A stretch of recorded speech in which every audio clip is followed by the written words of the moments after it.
ब्रेकऐवजी accelerator दाबला आणि car थेट बेकरीत. गोकुळ हॉटेलजवळ थरारक अपघात. कोल्हापूर शहरातील गोकुळ हॉटेल परिसरात आज एक धक्कादायक अपघात घडला.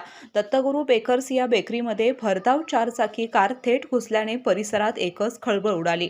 मिळालेल्या माहितीनुसार चालकाला वळणाचा अंदाज न आल्याने हा अपघात घडला. संबंधित वाहन हे ऑटोमॅटिक असल्याने चालकाने ब्रेकच्या ऐवजी चुकून एक्सिलेटर दाबल्याचे सांगितले जात आहे.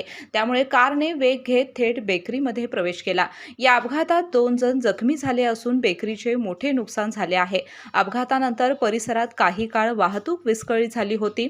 शाहूपुरी पोलिसांनी घटनास्थळी धाव घेत वाहन बाजूला करून वाहतूक सुरळीत केली. दरम्यान या प्रकरणाचा अधिक तपास शाहूपुरी पोलीस करत आहेत. केके न्यूजसाठी कोल्हापूर प्रतिनिधी Sameer Makandar. Silent start, smooth rides, style, comfort and savings. Suzuki e access. आजच मोहिते सुझुकी शोरूमला भेट द्या.